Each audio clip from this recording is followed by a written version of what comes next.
What are you talking about? No, just push the button. No, that button. No, that button right there. Just push the button. Yeah. No, no, that button. Yeah, there you go. That button. Yep. No, push that button. There we go. Hey there, YouTube. Captain Mac here, coming at you in preparation for our second flight in our Life of a Virtual Airline Pilot series. You may remember our last flight took us from Phoenix, Arizona up to Show Low, Arizona. We had some rough weather, a little bit of a rough landing, but we got it in there. Passengers all survived. You know what they say, any landing you can walk away from is a good landing. So here we have 19 hours to go until our next rank. We have already filed the pilot report for our last flight, and we are focused now on our next flight, which is Great Lakes Airlines Flight 7152B. So let's take a quick look here, see what we got going on. Great Lakes Airlines, we already talked about that. We're leaving Show Low now, that's where we're currently at. And we're going to head back down to Phoenix. So the flight time is going to be about the same. It's scheduled for a minute longer. Hopefully we'll get there on time on this flight. Last time we had a little bit of issue with the weather and the flight plan and all kinds of other nonsense, but we'll see what happens. Hopefully we'll get there on time. Same aircraft, same distance, and we won't be able to get all 19 on there. We already know that, but we're going to get as many passengers as we can on this flight. We'll get our weather from Active Sky 2012, and we've already got a flight plan set up, so we don't need any of this information, and we're not worried about the charts right now. So this is the basic information of our flight. We're ready to rock and roll, so let's hop on over to our ACARS and start setting up the necessary information for flight number 2. We'll just take a quick look at our ACARS here, make sure we have everything set up. If you're unsure how to use ACARS, take a look down below. I've put together a quick tutorial video on PV ACARS 2. It's specific to the ACARS for Phoenix Virtual Airways, and that'll walk you through all the features and functions available in our ACARS system. And when I go through setting up the flight here real quick, I'll go through it pretty fast so that we're not spending a lot of time on this, but you'll understand a little bit more about what I've got going on, what I'm doing when I click on all these different features and get everything set up. So with that being said, let's go ahead and jump right in. We'll get our bid. We know the next bid in our, or the next flight in our flight list is Great Lakes Airlines Flight 7152B. We already took a look at that, and there it is, 47 minutes. It's going to be the Beech 1900. We're going from Show Low to Phoenix. Now, remember, this departure airport, this is important. Last time we flew, our current location said nothing. There was nothing written there because our first flight can be from anywhere we want in the world. If you remember that, we talked about that real briefly. Now that we've flown from Phoenix to Show Low, we have a current location as KSOW, or Show Low, Arizona. So we really want our next flight to depart from the same airport that we're located at, so we don't get charged any of those jump seat hours. So that's where we're at. We're at Show Low. It is our current location, so we're good to go there. We're going to just set up this flight real quick. I'm just going to click on previous route, and we'll just grab any route out of here. It doesn't really matter because we're going to fly the route that we've already set up. We're flying back down. The weather is probably going to be a little bumpy again. Last time we had to go up to 19,000 feet to try and get away from it. So we're going to go ahead on up to flight level 200 in hopes of getting above that bumpy weather on our trip back down to Phoenix. And we'll see how that goes. So we'll just hit that check mark right there. Our flight's set up and ready to go. We have not hit start flight yet because we're not all set up in the flight sim yet. So once we get the flight sim all set up, we'll hit start flight. We'll be ready to go. Last thing real quick, hit refresh load and see if we can maximize the number of passengers. I know it's not going to go above 16, so we're going to go ahead and take 16 passengers, and we're ready to go. So let's hop in the sim and get started. Okay, we've got our aircraft loaded into the sim. We're just about ready to start going through our startup procedures. So first thing we want to do is we want to fire up our ACARS, or start our ACARS, because we want to make sure we get credit for this flight. So all we have to do is we make sure that the engines are both shut down, and we're in cold and dark, and make sure the parking brakes are set. Once those have both taken place, we've already set up our flight, our route set up, our altitude set up. You see that the start flight button has been highlighted, so we just go ahead and click on this. We get our little notification here. I mentioned this in the ACARS tutorial video. This is fine. This just says this is a difference in the title, so we can click yes. And there we go. It shows that we're boarding right now. And I set the time, I think 16 minutes maybe ahead of this time. So we got 16 minutes to do our startup procedure and push back so that we're on time for departure. So let's hop into the aircraft and get started. Here we are, YouTube. Welcome aboard Great Lakes Airlines Flight 7152 Bravo. We are in our Beech 1900, just like we were before. We are at Show Low Airport, KSOW, Show Low, Arizona. I wish I'd have done this before the last flight. I found an excellent freeware scenery for Show Low Airport. And the reason I say it's excellent is not only does it look pretty darn good, but I've been to Show Low Airport. In fact, I was just up there last week, and they did a pretty good job on this. It's relatively accurate to what Show Low Airport looks like. So I'm excited that we've got a good scenery to kick off this video here. And what we really want to do, of course, we want to jump back inside the aircraft and get started. We're going to do a proper startup procedure with our Beech 1900 today. I managed to deal with the issue related to turning on the battery and having the engine auto start.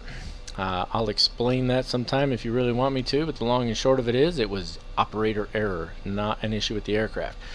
So let's get started with our checklist here. First of all, there's a very extensive checklist that involves walking around the outside of the aircraft. It's part of every pre-flight inspection, regardless of what aircraft you're flying. We're not going to do a walk around on the outside. We don't need to. So we're going to hop straight into the aircraft, and we're going to get started. And some of these things we'll be able to bypass, some of these things we won't. Some of them are not really applicable because they're not simulated. The first thing we want to do when we're inside the aircraft is make sure that the doors are closed and locked, which they are. Baggage is loaded, the weight and center of gravity has been checked and taken care of. All our control locks are removed, which there aren't actually any control locks in the aircraft, so we don't need to worry about that. We want to make sure our park and brake is set, which it is. Now, some folks don't like to have the little, excuse me, I had a dry throat there. Some folks don't like to have the little, whatever you want to call these, the titles on their windows. There is a way to turn those off. I like to have them on there. It's a lot easier to verify my park and brakes are set when I can just look right here and it says, hey, park and brake is set. So we have verified that our park and brakes are set. Emergency instrument lights, there's not a switch that I can find for it. I can find for the emergency, or I can find the instrument light switch, but not the emergency instrument light switch. So I don't know if I'm missing something. If you know, please put something down in the comments and tell me where to find it, and we'll get it figured out. There is no standby attitude indicator or gyro in this aircraft as far as I can tell. Again, maybe I'm missing something, or maybe it refers to something that's obvious and I'm just not noticing for some reason. So please note down in the comments. I don't mind if you tell me where I'm wrong, that's fine. So we don't need to cage the gyros or uncage the gyros later on. Our IFIS auxiliary power is actually an optional thing that we can check during this portion of the pre-flight, and it doesn't actually do anything anyway. We noted that before. So we're going to jump right on down to where we can flip our battery switch on, and you can see the power is coming on the aircraft now. So we've got power, and the first thing we're going to do here actually is make sure that our engine anti-ice is on. You remember last time I said that for all ground operations the engine anti-ice is supposed to be on, and technically I should have had it on before I started the engines. That was my fault. All other switches in the aircraft are supposed to be off, and that's the condition we're in right now. Everything else is off. Alright, so we want to confirm that our oxygen control is on. That's this right here, lower left side of the captain's side. The pilot's static air source is this little switch right here. We're going to flip that on. The pilot air and defrost is optional. It's as required. This is the pilot air and this is the pilot defrost. You just click those and they pop out. Out is on, in is off. We don't need them, we're in Arizona. Landing gear is supposed to be down. We check it, and you're also supposed to test the light, but we can click on it all day long and it doesn't test anything. The landing gear relay circuit breaker is this guy right here, and it's not simulated. The circuit breakers, I haven't seen an aircraft yet that actually simulates the circuit breakers, so there's nothing we can do to check the circuit breaker there, but in the real world you would push that in. And the alternate extension handle, this is another thing I've been having an issue with. I looked around and I couldn't find an alternate extension handle for the landing gear. So here again, if somebody knows where this is, either in the real aircraft or in the Coronado 1900, please don't hesitate. As a matter of fact, I would encourage you to put it down in the comments so that we all know where that sucker's at for future reference. Now we're going to hop up to our overhead panel here, and our mic selector switches That's these guys right here, need to be moved to normal.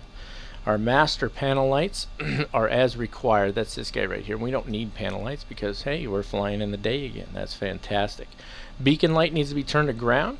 If you click it twice, that's flight. Once is ground. Okay. And in the last flight, I mentioned that, and then I noticed when I went back and looked at the video that I had said I would flip it to flight mode right before takeoff, and I didn't do that. I came up here and turned the landing lights on, and I did not switch my beacon lights to the flight mode. So that's my fault. That's why we follow checklists. Battery voltage. We want to check and make sure the battery is at 23 volts. The TPL bus is at 22 volts, and the center bus is at 23 volts. These are all the minimums, and that's this guy right here. So the center bus is the first one. That looks like 22 volts to me.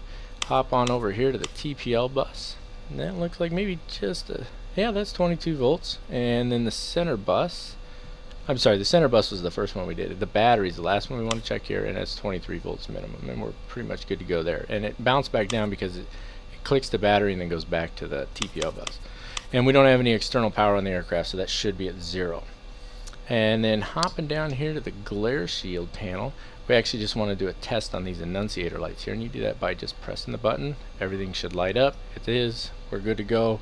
We can move on. Avionics panel, it says to test. I don't know how to test the avionics panel. I've looked and looked and looked, and I can't find a test switch. It's probably one of those buttons that doesn't work for some reason, so we'll just move on from there. Moving to the center pedestal here, our power levers, that's these guys right here. These are supposed to be set, power levers are supposed to be checked and set to idle, and then you're supposed to set the friction on. Now we can't actually adjust the friction on these, but in the real aircraft, I'm assuming it's similar to what it is in a Cessna 172.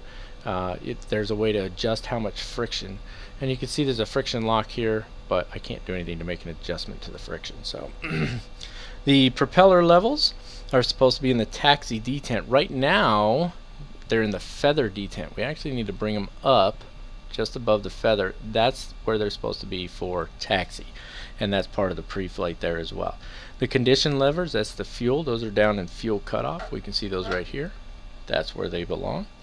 Aileron trim and rudder trim. We talked about these in the last flight.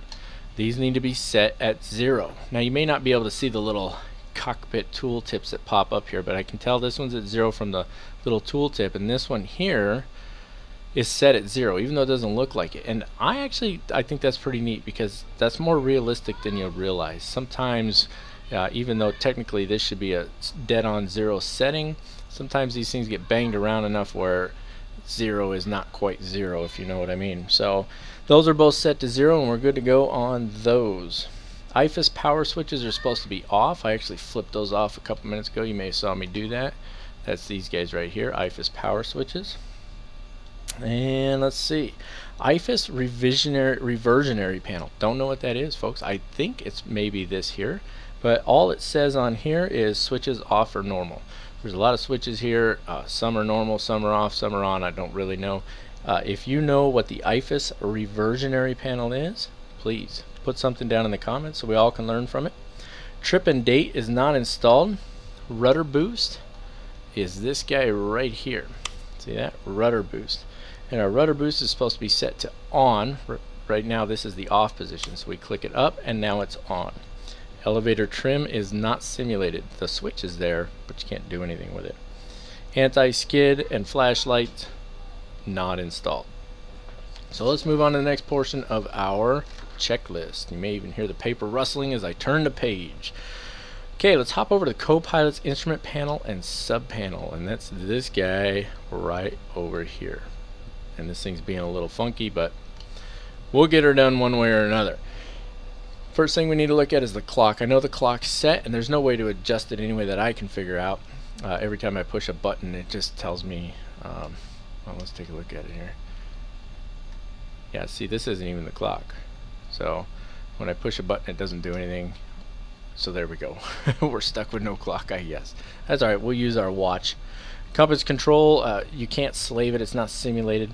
Bleed air valves need to be closed. That's these guys right here, and they're currently in the open position, so we're going to right click those down, and that closes them. You saw when we did the right one, the little light came on down here telling us the bleed air was off. Blowers are supposed to be on auto. This is the blowers right here, and it is currently set on low, so we're going to right click that down to auto, and this just adjusts the temperature up or down. You can left or right click. Left click sets it up, right click moves it down, and that's just for the temperature in the cabin. Auto temp is required. That's this guy right here. It is on auto, so we're not going to mess with that. See, we can turn it, but we're going to leave it on auto. And the environmental mode control, that's this guy right here, needs to be off. So we're good to go there. Overspeed and stall warning needs to be tested, and that's this guy right here. And listen for the test. There it is. That's our overspeed and stall warning. Now that's the overspeed test. It doesn't do anything for the stall test, and I'm not sure why. Okay, and let's move forward. We've got these are the engine fire switches. The left and right extension switches. I'm sorry, extinguisher switches, test A. You click these, and what's supposed to happen is we're supposed to get enunciators on the glare shield, which are supposed to be green for OK and yellow for discharge. Now here's the deal. I've looked and looked and looked, and I've tried it from every angle, and I never ever see an enunciator pop up for these two here. However, let's zoom out here a little bit. When I do the test for B, for the B extinguisher switches, we will see some lights pop up over here, which is exactly what we're supposed to see. So that's our test complete on those. Not sure if there's an error or a bug that causes these not to illuminate the lights as they're supposed to, but that's alright. We'll just move on. We're good to go. Cabin air and co-pilot air is as desired. Okay, we don't need cabin air or co-pilot air on. Co-pilot static air source. This is another one I have absolutely been unable to find. It should be a switch somewhere right in here, just like on the pilot side. The pilot static is right here. Static air source is right here. So no luck on that one. And the circuit breaker panel, we already mentioned it. Circuit breakers are not simulated. They never are, at least not that I've ever seen. If you know of an aircraft that has them, that'd be kind of cool. But typically what you would do in a real aircraft is you're going to make sure all of your circuit breakers are in. Now there are exceptions to that. For example, when I fly a little 172, I don't like to use the autopilot, and it makes a lot of noise when you're passing whatever altitude it's set at and things like that. So I actually pulled a circuit breaker out for the autopilot. Alright, that is our pre-flight flow, and we are now ready to hop over here and do our engine start. And actually, let's do it from this angle right here. Okay, so let me run you through how the engine start's supposed to work here so that we're clear on this. The battery's already on. We're going to turn the right ignition and engine start switch on, and that's this guy right here. When we flip this up, it's going to flip the auto switch up on its own. And what we're looking for is we're looking for an N1 of 12% or greater. That's right here when this hits 12% or greater, and it's actually when it's just below it, because it'll get to 12 and stop. But when we get to 12%, we're going to want to come over here, and we're going to want to move this right condition lever up to that low idle position right there. What's going to happen is that's going to fire the engine. It's going to fire quick. When it rolls past 50%, we need to come over here and turn that ignition switch off, and it's going to go through 50% really fast. Okay, once we turn that ignition switch off, we're actually watching our temperature up here and making sure it doesn't go way up here past 1,000. First of all, we're making sure it moves, period. If it's not moving, we'd have to go through a restart procedure, which I don't think we're going to have to worry about that today, so we'll deal with that another time. Once we've got that ignition switch off over here, and we've made sure that our temperature isn't too high, we'll check our right oil pressure right here. It should be right about 100, and we're going to check our temperature while we're over there as well. The ignition switch will already be off, and we'll move that right condition lever all the way up to high idle at that point, and then we'll come over here and flip on the right generator. That's the start procedure for the right engine. Once that's done, we do the same exact thing for the left engine with one exception. We don't move the condition lever up to high idle. Alright, so having said all of that, I will try to talk as I go through it, but it's a rather quick procedure, so just try to bear with me a little bit. Our engine anti-ice is on. We'll go ahead and flip on the right starter ignition switch. We can also flip on this one and then this one, but we flip them. See, they both went up. See, it's coming up really fast. It's already up to 7, 8. So we're going to come over here. We're just going to watch it for a second. And you'll see it starts to slow down, and it'll stop when it gets to 12. So we're close enough to 12. We'll go ahead and move this to the low idle. You'll hear that engine fire almost right away. There's the engine firing up, and see it's already past 50. So we want to go ahead and flip that engine ignition switch off and the auto ignition switch off as well. And now all we're doing for the moment is we're just monitoring our ITT and making sure it doesn't go up to 1,000 or higher. We can see it's already moved, so we don't need to worry about the restart procedure. It's already moved up to, we're at about 600 degrees Celsius here. Now the engine's stabilized. We're good to go on everything there. Let's just double check. We need to look at our oil pressure is good and our oil temperature is good. And so now we can go ahead and we can move that right condition lever all the way up to high idle. That's where that goes, and now we're ready to do the start procedure for the left engine. And the procedure is going to be identical to the start procedure for the right engine. And let's go ahead and just kick that off. As you can see, there it is. It's spinning up already. We're already to 8, 9, 10.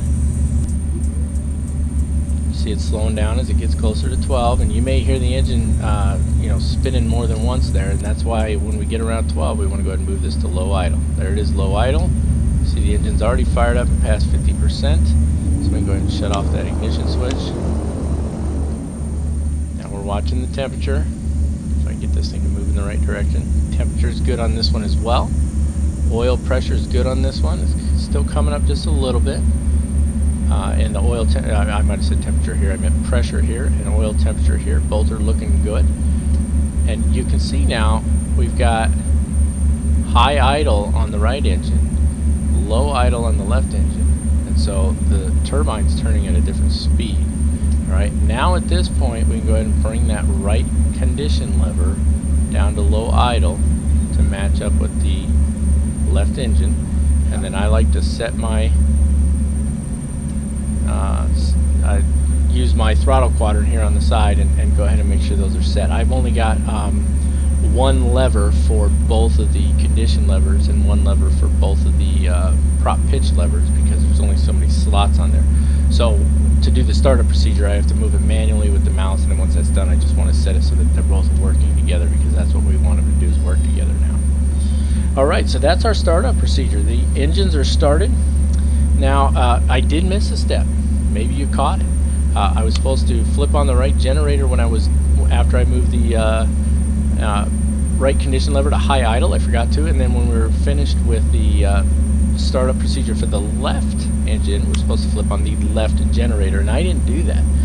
So it's not a huge deal. We're running off the battery, but now the engines are generating electricity as well, so that the alternators are recharging our batteries. So we're good to go there. We want to turn on our left and right AC bus.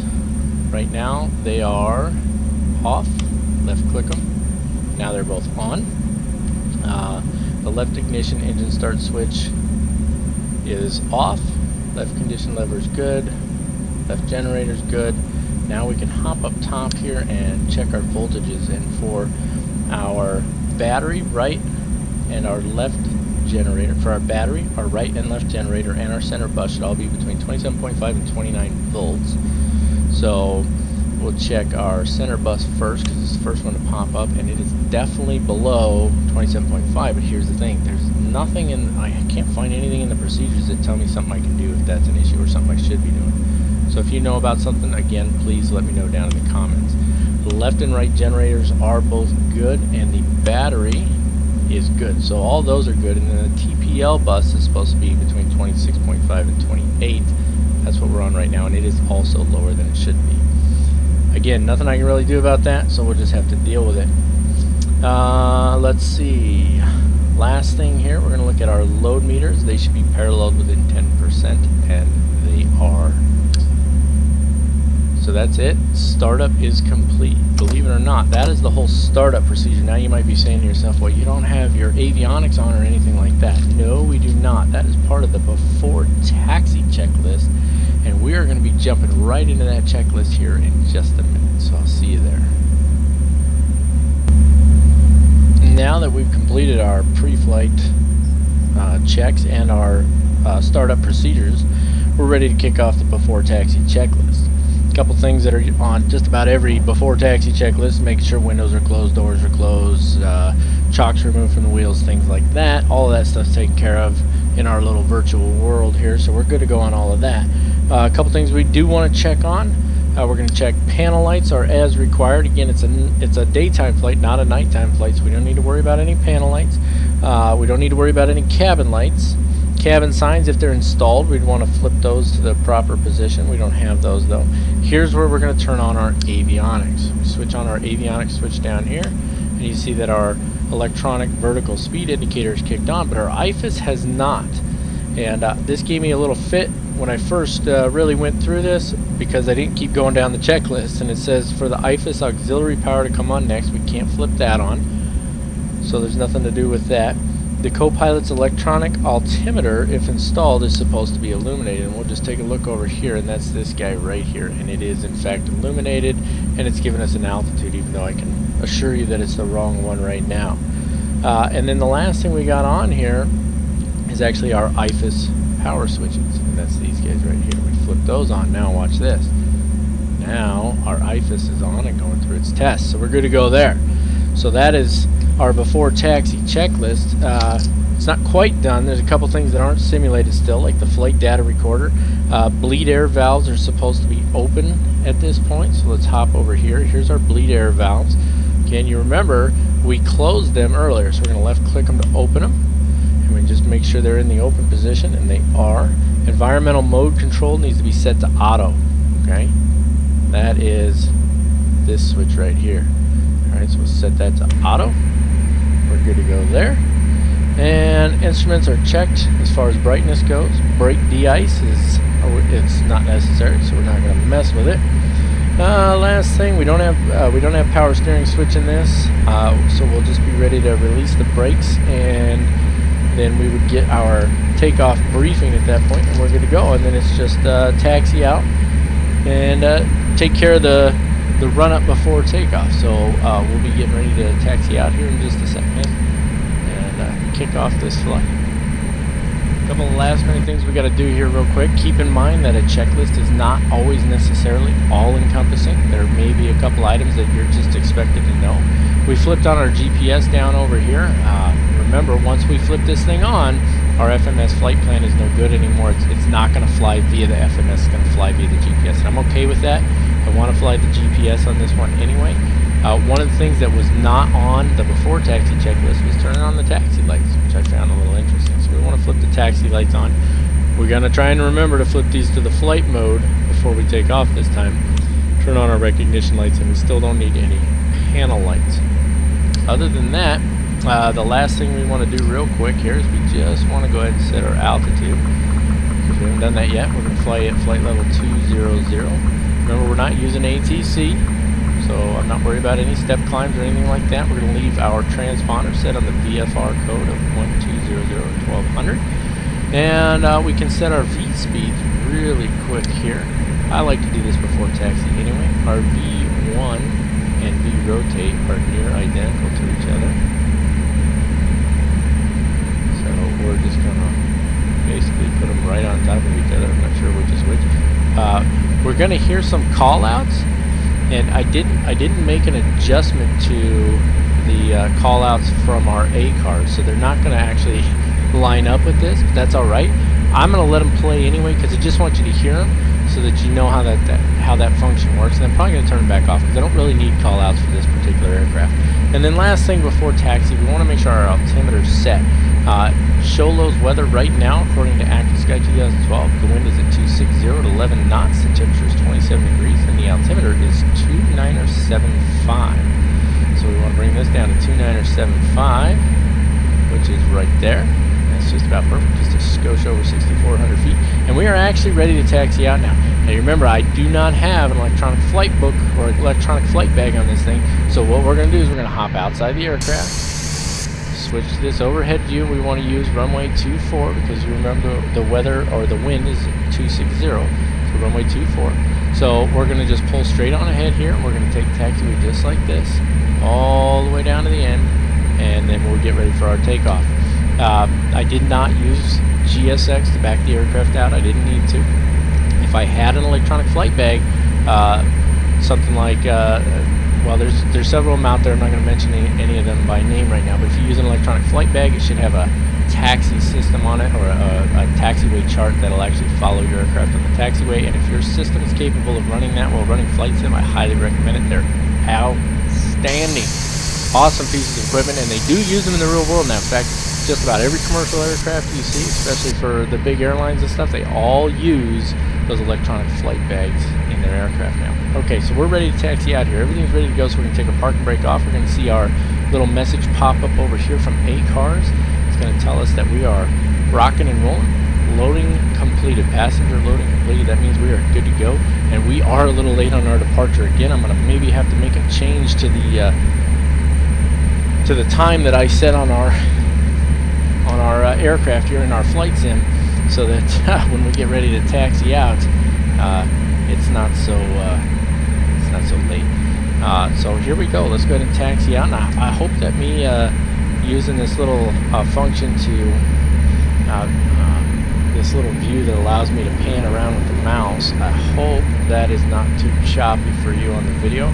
I won't know until after I go and take a look at it, and you know, it may turn out that it is really choppy, in which case I won't use it again in the future. But if it's not too choppy, then I think I'm going to start using this more, because it definitely makes it a lot easier to taxi. I could use Track IR5, I do have it, but to be honest with you, when I'm lining up for a final approach and stuff like that, the fact of the matter is the unnatural head movement that's required by Track IR does not suit me well. My landings are atrocious. So I know for certain that's going to be just a little bit choppy. I do apologize for that, but I still think it's probably far better. And the last video I thought was going to be choppier than it was, and it actually wasn't that bad. So I like this view because it's up a little higher. We can see over the dash, and in reality, you know, we would have our head view probably a little bit higher while we were taxiing. So I'm going to take advantage of that, and we'll just see how this works out. And I won't move it around unless I really need to. And always remember, you don't want to taxi too fast, because you get going too quick there, and it is hard to make those turns in time, and then the aircraft just starts flinging all over the place. Did I take the wrong turn? Oh, I did. See, that's where EFB comes in. Absolutely wonderful. So while we're rolling down this portion here, let's just, oh yeah, you know what I did. I was supposed to go up one more there. We're still going to runway 24, so I'm just going to taxi across this taxi right here, and then we'll just go right down here like that. It won't be that big of a deal. So it's not the end of the world. You can see we're going pretty quick there, so we definitely want to slow down a little bit. So let's hop back in here. And that, ladies and gentlemen, is why we don't taxi too fast. And that is also a great example of why having an electronic flight bag in your toolkit there is absolutely stellar.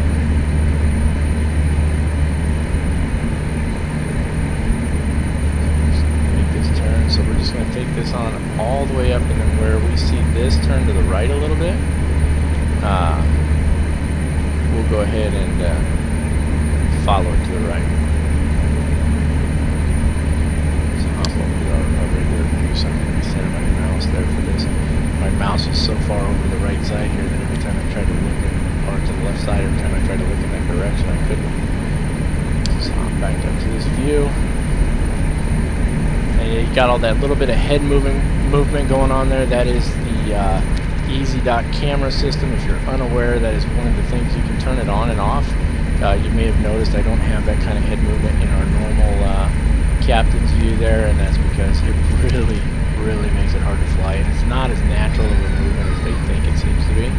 So I do have it on for the taxi, just because I kind of enjoy a little bit of head movement there. I'll probably end up turning it off because it kind of makes me sick to my stomach. So we pulled our throttles back a little bit, just trying to keep from taxiing too fast here. You know, I'm kind of working this thing left and right a lot more than I should have to. So We're going to go ahead and take this taxiway to the right here. Again, we don't want to turn too sharp or too fast. In the real world, you're going to dip a wing if you do that. I know I'm not going right down the center of the taxiway. In these smaller aircraft, believe it or not, that's a semi-common practice that I've seen. I know I do it in a Cessna all the time. I taxi off to the side a little bit, and the reason is there's usually in the stripe there, they usually have lights embedded into the stripe. And when you're in something like a little Cessna or these little Beech 1900s, these small aircraft, that's actually quite a jolt every time you hit one of those, surprisingly. But the shocks are really tight on these airplanes. On the bigger aircraft, you know, the aircraft's so heavy that that little bump, you hear it, maybe kind of feel it a little bit, but nothing like you do with the little ones. So, just finish making our turn here. There's our runway. And it's going to be a lot easier to line up on the runway with this feature that lets us look around. So let's not go too fast here. Now technically, proper procedure, landing lights are supposed to come on before you enter the runway if it's after dark. Now I don't know if they've changed that to where it's all the time, but I know if it's low visibility, before you enter a runway, even just across it, you're supposed to have your landing lights on. So somebody out there who's in the know, please, as with everything else, if you've got better information than I do, we want to hear it. Alright, so we're lining up on our runway here. We'll just let that roll to a smooth stop. Let's not forget to turn our beacon lights to flight this time. Turn our landing lights on. And real quick, let's just take a look at our before takeoff checklist here. Our brightness level set. Let's see, is there anything on here we actually need to do? Pilot's altimeter is already set. There is no altimeter test button, or it's not simulated anyway. The button is there, it's not simulated. And we need to do our ground proximity warning system. Glide slope. Pull up. Pull up. And everything checked out the way it's supposed to on that, believe it or not. I know it's a real quick test, but elevator trim we've already got set, believe it or not. Control friction locks you can't do anything with. Flaps need to go to 17, so we're going to move our flaps to 17. We need to make sure that our propeller lever, our propeller prop pitch lever, is all the way forward. Now we don't want to move it too quick.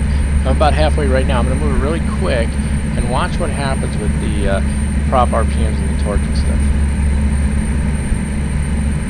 Oh, I decided not to do it. Sometimes if you move it too fast, because that sudden change of angle on the blades, it makes the torque and stuff bounce really high, and the prop RPMs bounce really high. So something to keep in mind. Engine anti-ice is still on. Flight controls, I've already checked that they're free. That they're free of movement, or that their movement is free and correct. And I think that's just about it. Yep, fuel quantity. We do want to check our fuel quantity real quick. And I have calculated this out. We've got plenty of fuel for the flight, plus fuel to any of our alternate airports, whether it's Deer Valley, Goodyear Airport, Glendale Airport, Luke Air Force Base, or Mesa. All of those are in the Phoenix area, and we can make it to any one of those with the fuel we got, if my calculations were correct, and we're going to find out, aren't we? We do need to turn on the auto feather. That's this guy right here. She's on. Everything else looks like it's where it should be. It's always a good practice to turn the pitot heat on. Stall warning should be on before takeoff, even though it's not on the checklist. Bleed air valves are as required. Blowers are high or auto. We left them on auto. Environmental mode control is as required. Generator load was already checked. Enunciators are good. And that's it, folks. We are ready to take off. So we're going to take off, start climbing out, and get this flight on the way. Any questions? Alright, let's do this.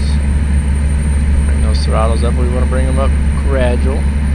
Otherwise, we're going to get a huge jump in our prop RPMs all of a sudden, and they'll start bouncing all over the place. So we just keep bringing them all the way up to full, nice and easy. Keep her right down the middle here, as best we can anyway. 60 knots. See, that's that's from that ACARS first officer. I'm getting a little squirrely there. We got a crosswind, so off our left a little bit.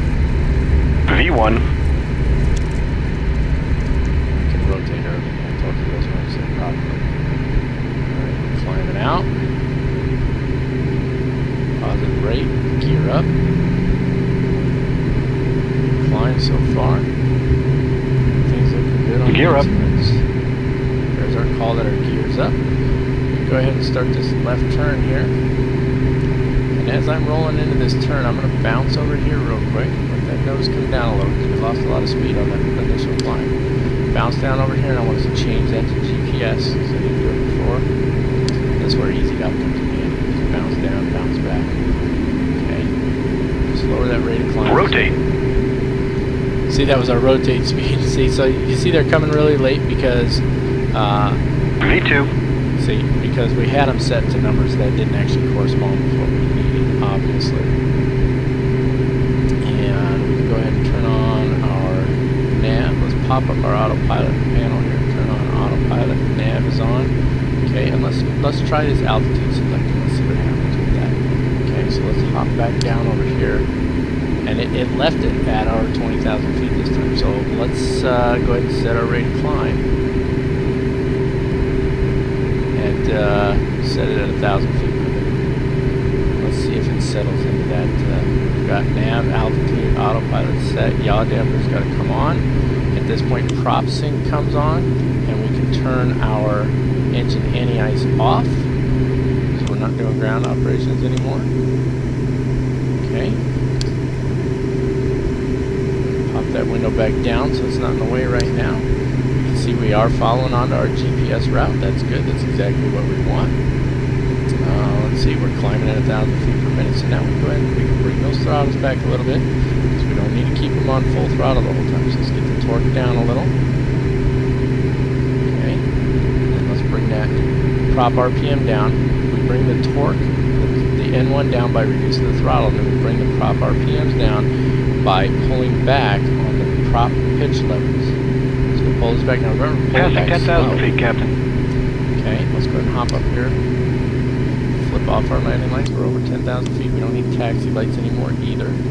Okay, we pull those back a little. Let's pull them back a little more. We can see our prop RPM still really high. We don't need it to be that high. All right, flaps can come up. Should have brought those up a few minutes ago. So there's a lot of things going on during departure. A lot of things going on.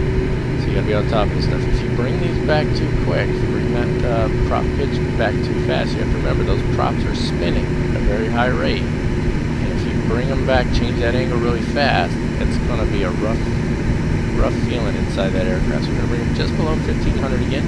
We're making our right turn onto our GPS route here. We're looking good. We'll zoom that out a little bit and see where we're gonna go. Our speed's coming up a little more now. That's what we want. It was staying down low mostly because I hadn't brought the flaps up yet. That's a mistake I made. Flaps got to come up soon. All right. Once that speed gets right here, right around 155, you should be bringing those flaps up really even a little bit sooner than that. So especially with as light as this airplane is right now. So we're keeping an eye on our speed for a minute. Remember, we're going up to flight level 200. So our max speed as we climb, our max speed is actually going to come down a little bit. That red and white needle is going to come down a little bit. So we're going to keep an eye on that.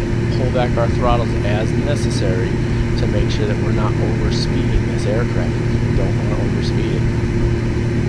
And just glancing over at our ACARS real quick, it does say our flight phase is in the climb phase, so that's good. That's exactly where we're supposed to be. We have time estimated right now is 44 minutes, and we're 13 minutes into the flight. So if we continue at this rate, we're gonna be late. Hopefully that's not gonna happen. I don't want to be late again, but we'll just take it as it comes. I happen to know that if the weather from Active Sky 2012 is correct, which it usually is, when we get down into the Phoenix area, we're going to be looking at some cloudy weather because it is cloudy out there right now.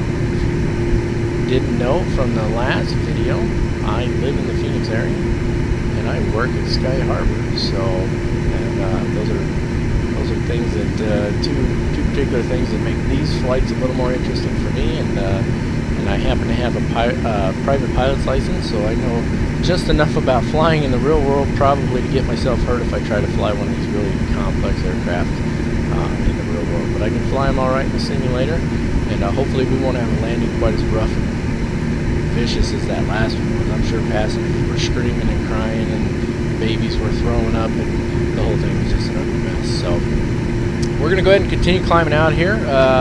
We are currently at 13,200 feet. We're going all the way up to flight level 200, and we are headed down to Phoenix, Arizona from Show Low. And I'm going to go ahead and let this climb out, get it on up to cruise altitude, and depending on what's going on with the weather, if there's anything crazy, I might pop back in here. Otherwise, you will see me again just before we get to the top of descent.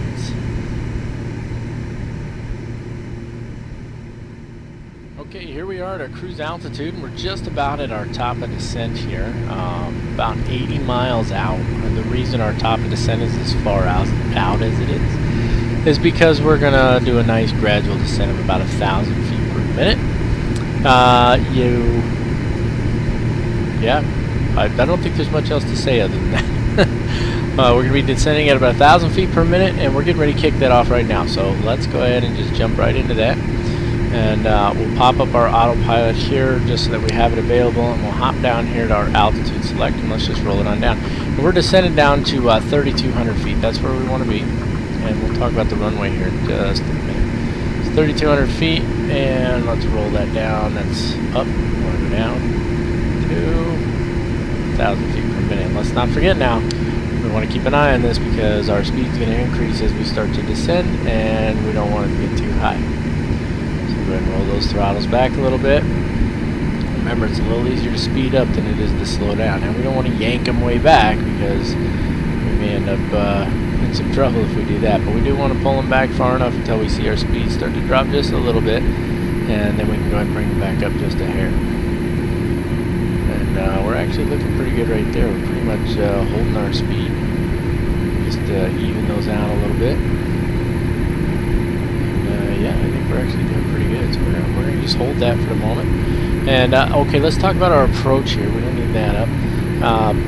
I took a look at the weather there in Phoenix using ActiveSky 2012, and the wind is 260, just like it was down there in or up there in Show Low. It's 7 knots. So we're going to use runway 25 left. It has an ILS. We're going to try and fly the ILS approach today because I haven't had an opportunity to do that in the Airline 1900 yet, so let's go ahead and do that. Our altimeter is going to be 2975, just like it was up in Show Low. So the weather conditions are pretty much identical to what they were in Show Low. So a couple things we need to take care of as we're in our descent here. Let's pop this up. Believe it or not, this is how we're going to control our nav radio. This is our nav radio right here, and we switch back and forth between comm and nav by clicking on this knob right here. All right, so we're going to select our nav.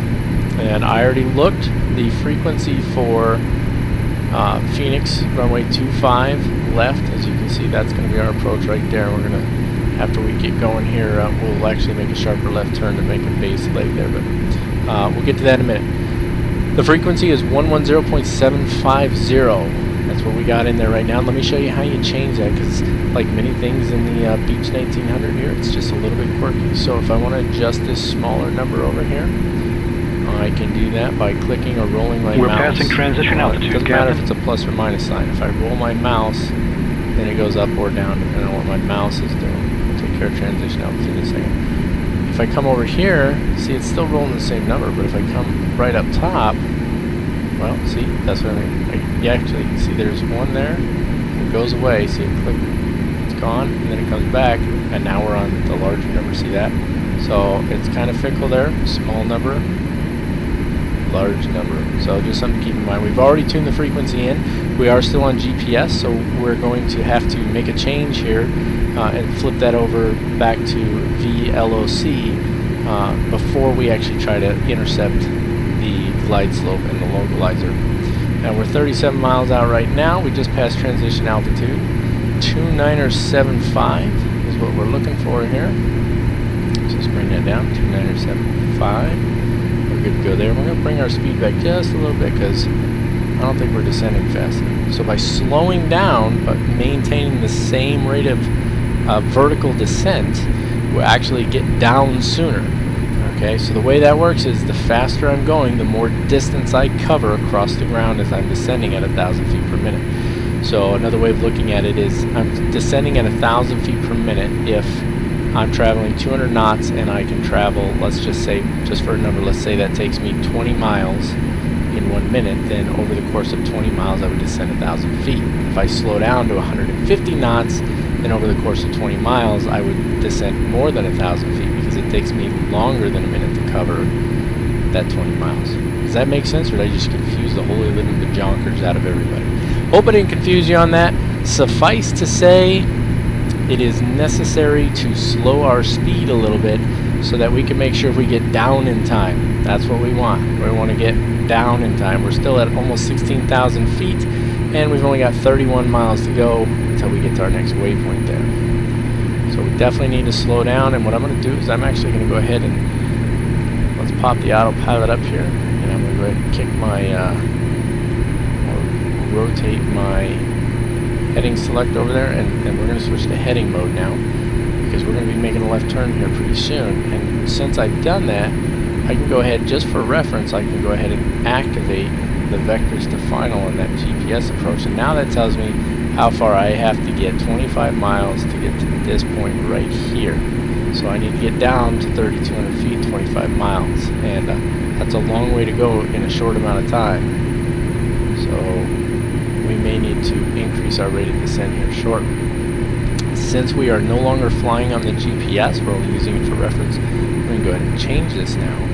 And now we are on VOR localizer mode instead of GPS. So by doing that, we should actually be able to intercept and fly the ILS approach. As you can see, it is getting a little cloudy out. That's good, that's okay. Just going to shrink those down for now. It's supposed to be cloudy in Phoenix, so we'll see how cloudy it is here. I'm going to continue this descent. I'm sure you don't want to stare at my screen the whole way down. Just know that when we get up here a little bit further, I will go ahead and initiate a left turn so that I am approximately 90 degrees to our intercept course there, and then as we get a little closer, I'll decrease that angle to about 45 to intercept the glide slope. Maybe even a little less than that. 30 degrees is a good intercept angle. So in the meantime, I'm going to hop off of here, and I will see you back when we're getting ready to hopefully intercept that localizer. Alright, welcome back YouTube. We are actually intercepting the localizer as we speak, and from the looks of it, our altitude hold is not looking so good here. So I think what we're going to do is we're going to let the airplane fly the localizer, but I think we're going to have to manually deal with the altitude. Not sure why that is. It doesn't seem to want to pick up the glide slope, but we are definitely too low at this point. So we're just going to have to hold her off for a few minutes here. I'm going to let it follow the localizer. Not sure why it's not locking onto the glide slope. Don't really know what's going on there. If somebody knows, maybe there's something I missed. I've got the approach switch on. I can try altitude hold. It'll hold the altitude. I just don't know if it'll grab that. I don't know if it'll grab that glide slope. We'll just have to wait and see what happens here for a minute. But as you can see, we're actually on final approach here. I've got my flaps set to full right now. I just brought them into full. The landing gear is down. Our throttles are set at the moment, but we're going to have to increase throttle here shortly. And it looks like maybe, I don't know if we're catching that glide slope or not, but hopefully we are. That's what it should be doing anyway. We've got the frequency tuned in like we're supposed to. But we're still a little low, so we definitely shouldn't be descending quite yet. And we're just going to keep coming on in here. Runway 25 left is the shorter of the runways, if I'm not mistaken. I'm pretty sure it is, and that's alright. We want the shorter one.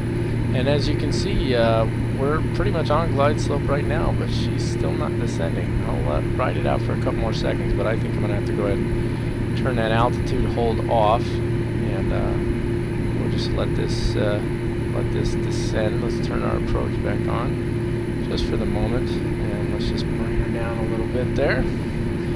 definitely a little high now. Seems to be the story of my life when it comes to flying. I always seem to be a little bit high on the approach.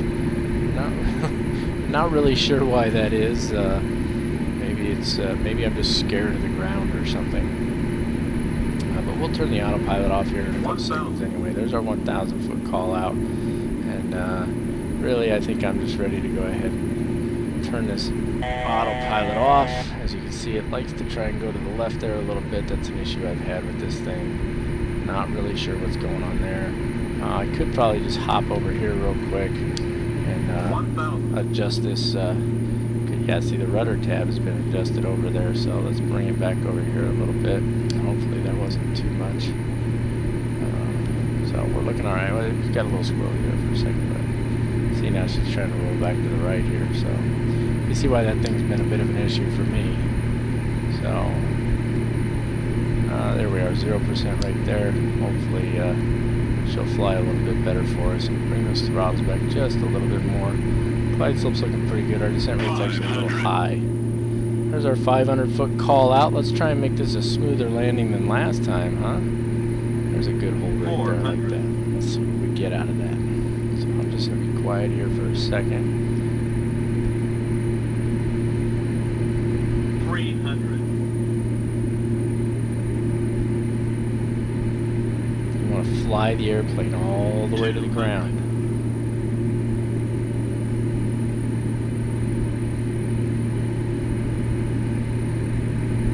100, 50, 40, 30, 30, 20, 20, 10, 10.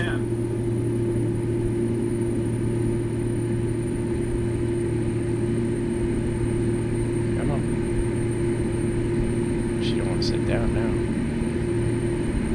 Oh, it was a hard one again, watch. Boy, I think that 10-foot call out was a little high, don't you? Let's see what we came up with. We ended up at 107 feet per minute, which is, you know, that's okay. It's certainly had worse.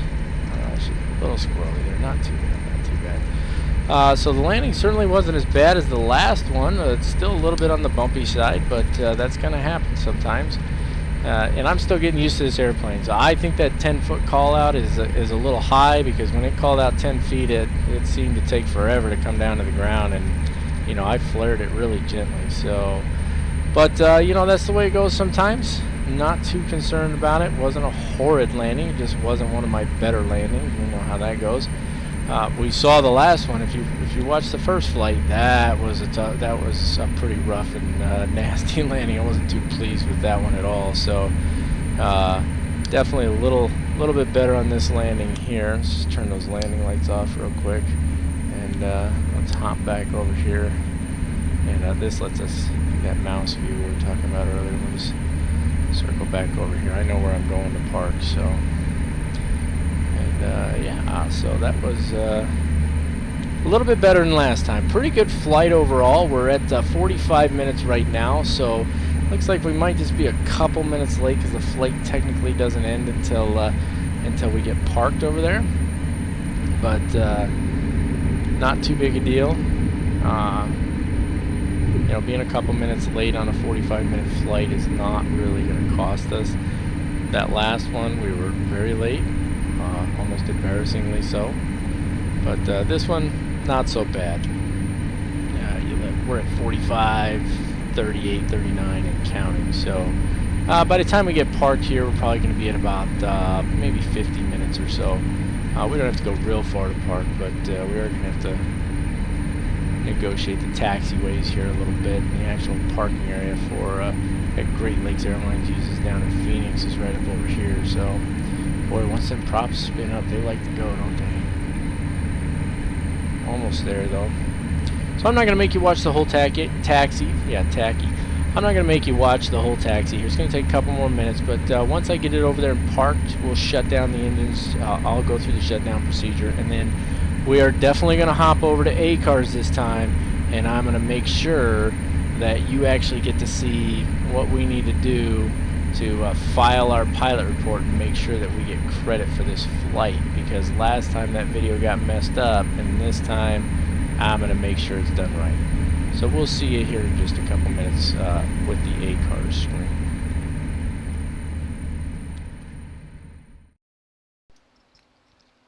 Okay, here we are with our ACARS, and I have double and triple checked the recorder to make sure things are working properly.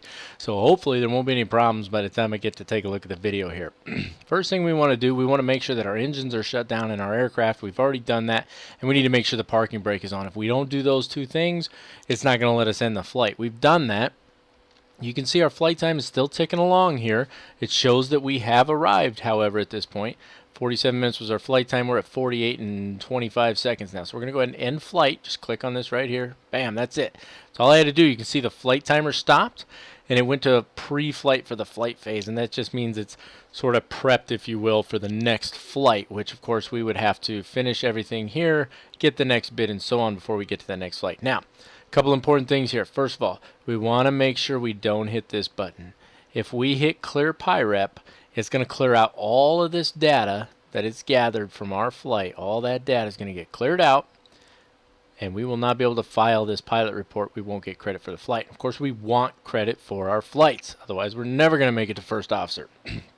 So, all we have to do to file the PIREP is go to this little guy right here. File PIREP. Click on that. It's going to say PIREP filed. Flight number, Great Lakes Airlines 7152 Bravo B. It was filed under PIREP ID number 134772. That's it. We're done. We just click the check mark. You'll see it clears out the PIREP. This is just a message. These messages will change from time to time. It is the anniversary month for PVA. Good stuff going on at the airline right now. Let me tell you, we had all kinds of neat stuff going on through the month of April and even into May. And pretty soon, we're actually going to have a new website. And when we get close to that, we're going to start talking about that a lot. Because this new website, the things they're talking about, man, it is going to be cool. It's already awesome, but it's going to be cool. But either way, these messages will pop up, and they'll change on occasion. But when they do, just go ahead and hit the check mark. That'll clear it out. Takes just a second here. Once it clears out, you've got a clean PIREP, or the data's clean. Your ACARS is pretty much ready to go with the next flight. If I wanted to, without doing anything else, I could just click on Get Bid, and it's going to pull up the next flight in our bid. See, our current location is KPHX, Phoenix. That's where the next flight departs from, and it goes to Silver City Airport. That's going to be our next flight. We're not going to be doing that one right now, but you can see how easy it is to just pull up the next one. Typically, I find it's a good practice to close things down. I shut down my simulator, my ACARS. I shut down everything before I do another flight. That way, I don't run into any issues. But there you have it. We are done with our ACARS at this point. So now we're just going to take a quick hop back over to the website. Make sure that everything got filed. Make sure that our PIREP is in there. See how much money we made on the flight, both for the airline and for ourselves. And that will wrap things up for the second flight in our virtual airline, or life of a virtual airline pilot series. So I'll see you over on the website here in just a minute. Okay, here we are on our pilot profile page. We've filed our pilot report, completed our flight. Flight number 2 is done. You can see we've got a total of 2 PVA flights. Our current location is now KPHX, that's Phoenix, Arizona, and look at that. Now we've only got 18 hours to go until our next rank. Now, here's a little thing to keep in mind. Look at our total hours here. It's 1 hour and 57 minutes. Now, this one says 18 hours, but the reality is we've got 18 hours and 3 minutes. So if we get all the way up to where this says we've only got 1 hour to go, and we have, we're at 57 here, so we've got, let's say this says 19 hours and 57 minutes. Guess what? We're going to have to fly another flight. We're not going to get promoted until we go over that 20-hour mark. So that's something we're going to keep a close eye on. Every time we get close to that next promotion, we're going to want to make sure that we actually go over the required hour mark for that promotion. All right. So our PIREP has been filed. We've earned a total of $126.75. Big money for the Beach 1900 flyers. That's us here, Captain Mac. We're still going to be a probationary first officer. Cruise on down here. You can see that our softest landing was the one we did today. Our hardest landing was the one we did on our first flight. And our average is now 168.79. We're going to do everything we can to get that down low, low, low, because we like to land soft. We want our passengers as happy as can be. So let's go ahead and take a look at our PIREP real quick.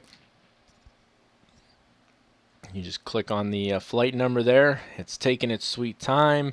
There's every possibility that it won't load because my internet stinks, but nope, there it is. So it was Great Lakes Airlines again. Oh, did I click on the wrong one? I believe I did. Let's just jump back over there. We all make mistakes, folks. We all make mistakes. My apologies. They are in opposite order, of course. That was our first flight, Phoenix to Show Low. The flight we just did was Show Low back to Phoenix, and that's the one we want to look at right there. So let's hop inside here.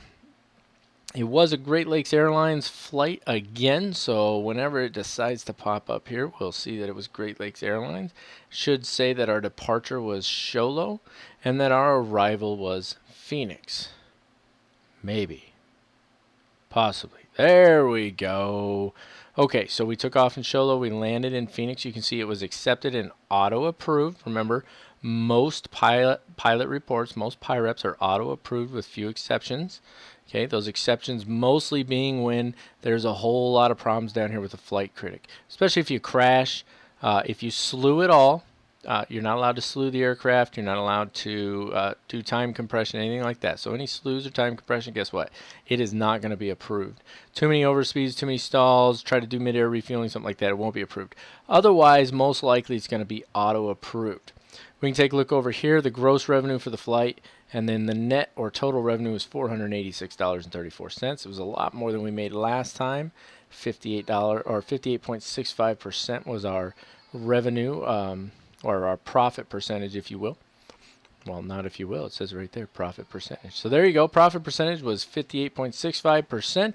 We used a total of 190 kilograms of fuel.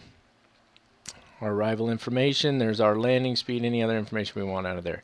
That's the bulk of it. That's the joy of it. There it is. We've already seen all this information. If we wanted, we could look it up. You can see right here, I talked about this several times now. This was the route that we filed in ACARS, but it is clearly not the route we flew. That's all right. Our PIREP did not get rejected because of that, and to my knowledge, it never has been. That's going to wrap it up, folks, for our second flight here with Phoenix Virtual Airways in the life of a virtual airline pilot. We are in Season 1. I'm Captain Mac, and I sure do appreciate you taking a few minutes to watch me bump my gums and rattle an airplane around the sky. If you like the videos, please click the like button below and feel free to subscribe. The more followers, the more likes, the more fun I'm going to have. I'm doing these things for you, not really doing them for myself. But I'm going to be flying anyway, and I figure you guys might as well join me. So I do hope you enjoyed it. Please don't hesitate to leave anything down in the comments. If you have any questions or any suggestions, something you'd like to see in the future, it sounds fantastic to me, and I'll do everything I can to accommodate you. Once again, I'm Captain Mac, and you folks have a fantastic day. I'll see you when we get around to flight number 3.